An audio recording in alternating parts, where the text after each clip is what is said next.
बात करते हैं सामाजिक संरचना की। उपमहाद्वीप में सबसे पहले हम दक्षिण भारत में चलते हैं। दक्षिण भारत में लोगों के कौन से वर्ग थे, समाज के क्या क्या वर्ग थे? तो 3 वर्ग आते हैं। सिंपल सा बात, कोई ज्यादा इसके अंदर वेद भरे हुए नहीं है। देखिए, सबसे पहले पहला जो था वो वेलल्ला, बड़े भूस्वामी। याद रखना, वेलल्ला वो लोग थे जिनके पास काफी जमीन थी, इसलिए उनको कहेंगे भूस्वामी। और वो भी कैसे? बड़े बड़े जमींदार कह सकते हैं, जिनके पास काफी ज्यादा जमीन थी, वो थे वेलल्ला, बड़े भूस्वामी। दूसरा था उणवार, जो साधारण किसान थे। दूसरे उणवार साधारण हलवाहे। हलवाहे मतलब हल चलाने वाले। कई लोग समझते हैं कि हलवाई, हलवाई नहीं, हलवाई तो मिठाई बनाता है, वो हलवाई होता है। हलवाहे जो हल चलाते, मतलब साधारण किसान जिनके पास जमीन न के बराबर हो, या तो है नहीं, दूसरों की जमीन पे खेती करते हैं, या फिर थोड़ी थोड़ी जमीन है।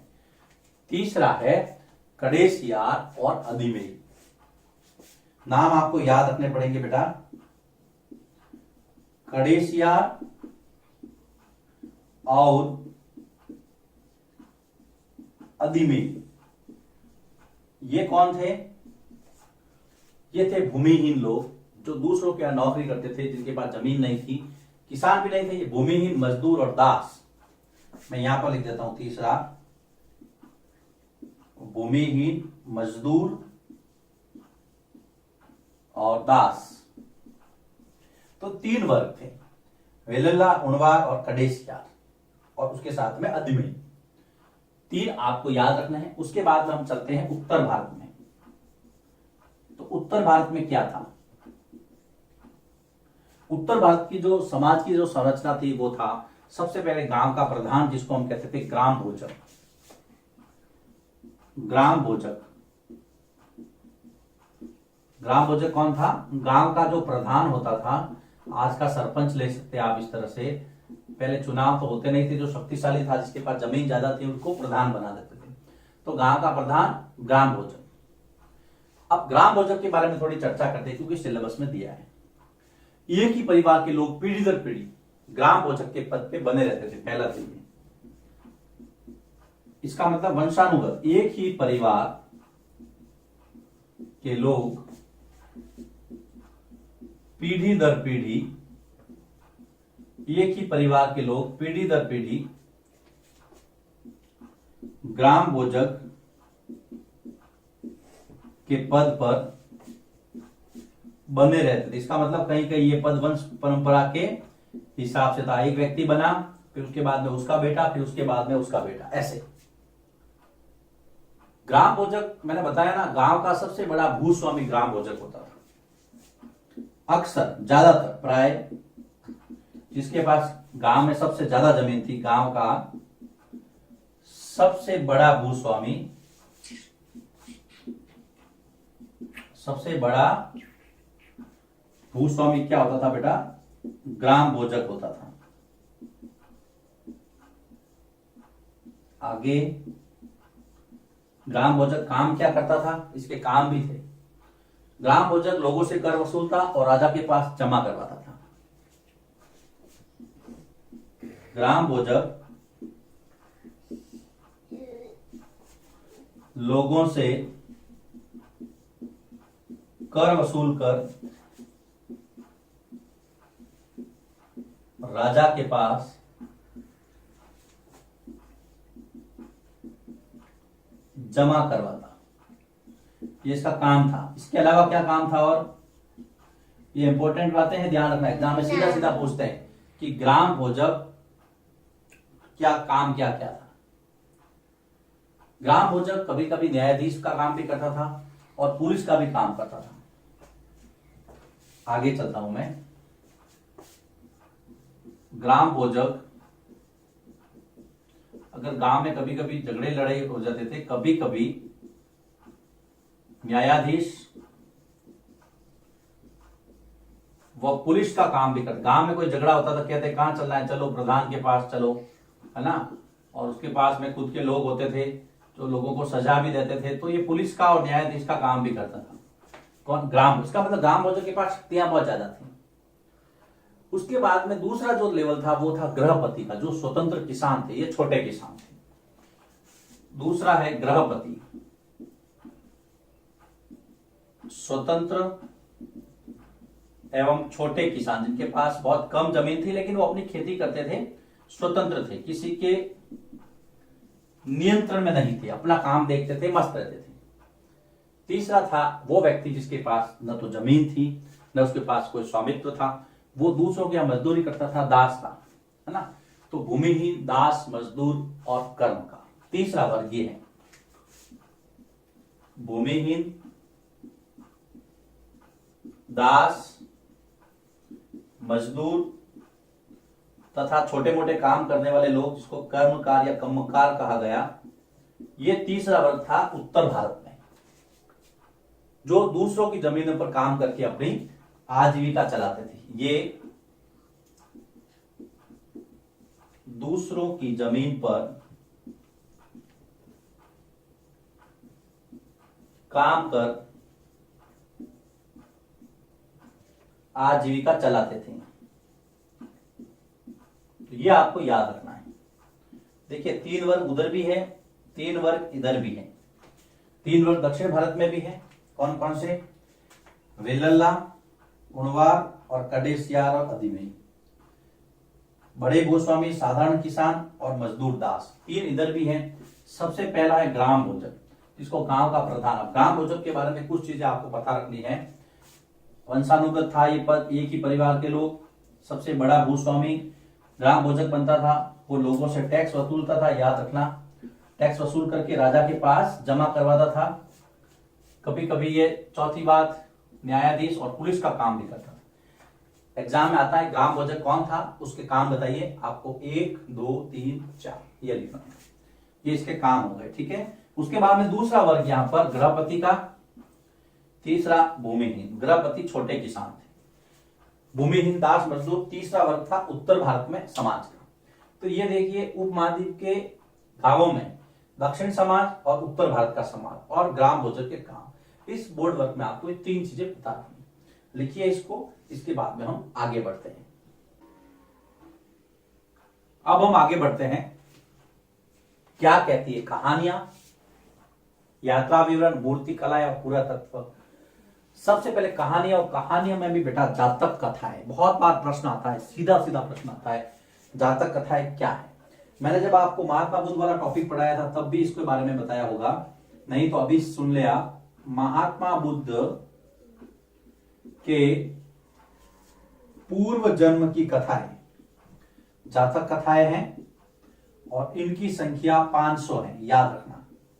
कथाएं, इनकी संख्या कितनी है? लगभग 500 के लगभग है। सीधा प्रश्न, सीधा जवाब। जातक कथाओं का संबंध किससे है? बौद्ध धर्म से है। कौन से महापुरुष से? भगवान बुद्ध से है। कोई भी जातक कथा आप नेट पर सर्च करेंगे या बहुत सारी कहानियों की किताबों में भी आपको मिल जाएगी। ये मैं लिख देता हूं, बौद्ध धर्म से संबंधित। तो जातक कथाओं के बारे में ज्यादा कुछ नहीं है, बस आपको इतना ही ध्यान रखना है। महात्मा बुद्ध के पूर्व जन्म की जो कथाएं हैं उनको हम जातक कथाएं कहते हैं। उसके बाद में अगला जो टॉपिक दिया है यहां पर बहुत महत्वपूर्ण है, वो है बेरी गाजा। बेरी गाजा थोड़ा सा अटपटा नाम लगता है, लेकिन ये वास्तव में है क्या? भरूच, जो कि गुजरात का एक शहर है, उसका यूनानी नाम है बेरी गाजा। बहुत बार एग्जाम में आया है, 6th में भी आया है, आगे जो कॉम्पिटिटिव एग्जाम्स होते हैं उसमें भी बहुत बार पूछते हैं बेरी गाजा। भरूच का यूनानी नाम। भरूच गुजरात का एक शहर है और एक बंदरगाह था, जिसको प्राचीन काल में भृगुकच, उसके बाद में बड़ौच, भरूच, अभी भरूच है ना। अब संकरी खाड़ी के कारण यहां पर नाव चलाना मुश्किल था, इसकी विशेषताएं पढ़ते हैं। संकरी खाड़ी, संकरी मतलब जब रास्ता आवागमन के लिए उपयुक्त ज्यादा नहीं हो, संकरी खाड़ी के कारण, संकरी खाड़ी के कारण यहां पर नाव चलाना मुश्किल था। बेरी गाजा के बारे में और क्या क्या बातें सिलेबस में दी है। बेरी गाजा सूरत का एक गुजरात का एक तटीय शहर जो बंदरगाह के रूप में इस्तेमाल किया जाता था। अब आपको पता है जब बंदरगाह होंगे तो चीजें आएगी, मतलब आयात होगा विदेशों से और निर्यात भी होगा। आयात क्या क्या होता था, जैसे अगर मैं यहां आयात होने वाली वस्तुओं की बात करूं, बेटा आयात और निर्यात में आप फर्क समझ लेना। आयात जब विदेशों से सामान हम मंगवाते हैं, निर्यात जब विदेशों को सामान बेचते हैं। शराब, शीशा, तांबा, मूंगा, शराब, शीशा, तांबा, मूंगा, पुखराज और मूंगा देखिए दो ही है ना, ये कलर्ड स्टोन है जो लोग, ये नगीने होते हैं जो उंगलियों में धारण करते हैं, है ना। ज्योतिषी गणना भी इसके ऊपर आधारित होती है, लोग पहनते हैं और कई बार आभूषणों में भी काम आते हैं। मूंगा है, पुखराज है। कपड़े, सोने चांदी के सिक्के, है ना, कपड़े भी बाहर से उस समय आयात होते थे। सोने चांदी के सिक्के ये हम बाहर से उस समय बेरी गाजा अर्थात भरूच में बाहर से आते थे बंदरगाह। और हम लोग बेचते क्या थे, यहां से निर्यात क्या क्या होता था।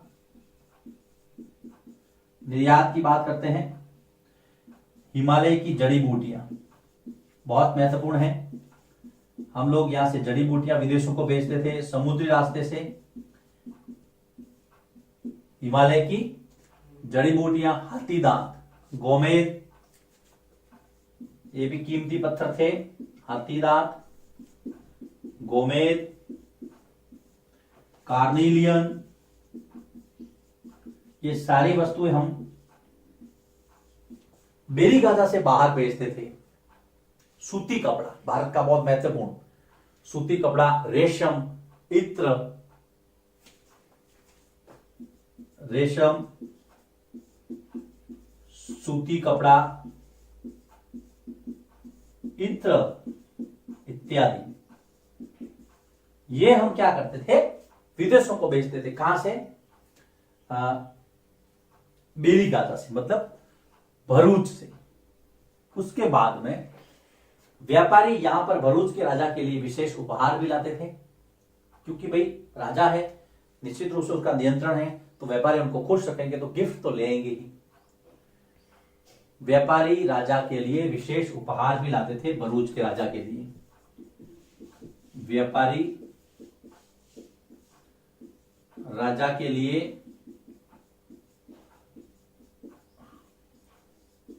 उपहार भी लाते थे। और क्या क्या था बेरी गाजा से संबंधित, और क्या जानकारी है यहां पर, चांदी के बर्तन, गायक किशोर, सुंदर औरतें और अच्छी अच्छी जो चीजें होती थी वो यहां पर गिफ्ट करते थे। क्या क्या करते थे गिफ्ट करने में, चांदी के बर्तन, गायक किशोर, सुंदर युवतियां या औरतें, ये आपको ध्यान में रखना है। बेरी गाजा से संबंधित जो जो ये चीजें हैं, ये फैक्ट्स हैं, वो आपको ध्यान में रखना है। हाँ, अब हमने क्या पढ़ा देखो, जातक कथाएं, बेरी गाजा। अब छोटा सा टॉपिक दिया है सिक्के, और सिक्कों में भी क्या है, आहत सिक्के। आहत सिक्के एक तो सबसे पुराने सिक्के थे, मैंने पहले भी आपको पढ़ाया होगा। सबसे पुराने सिक्कों को आहत सिक्के कहा गया क्योंकि इनको ठप्पा मार करके बनाया जाता था। ठप्पा मारकर बनाए जाने के कारण इन्हें आहत कहा जाता। ठप्पा मारकर बनाए जाने के कारण आहत कहा गया। ये अधिकतर चांदी के हैं, याद रखना, ज्यादातर चांदी के हैं। इसके अलावा तांबा, सीसा, पोटीन आदि के भी मिले हैं, लेकिन ज्यादातर क्या है, चांदी के। इनको पंचमार्क भी कहा जाता है।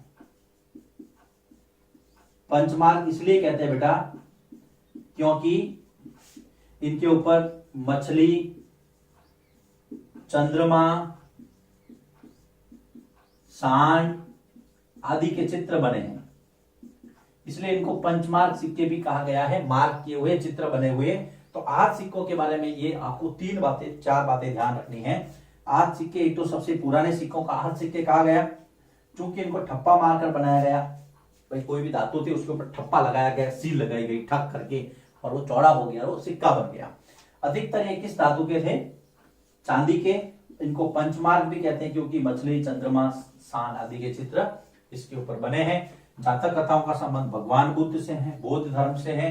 इनकी संख्या 5 है। महात्मा बुद्ध के पूर्व जन्म की कथा है। बेरीगाजा गुजरात के एक शहर भरूच का यूनानी नाम है, याद रखना। ये एक महत्वपूर्ण बंदरगाह था, लेकिन सकरी खाड़ी होने के कारण यहाँ पे नाव चलाना मुश्किल था। यहाँ विदेशों से क्या क्या आता था, यह आपको वस्तुओं की लिस्ट बनानी है।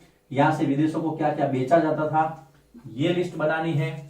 यहाँ के व्यापारी राजा के लिए क्या क्या उपहार लाते थे, यह आपको पता रखना है। ये है आपके 3 टॉपिक यहाँ पे क्लियर हुए, जातक कथाएं, आहत सिक्के और बेरीगाजा। लिखिए इसको।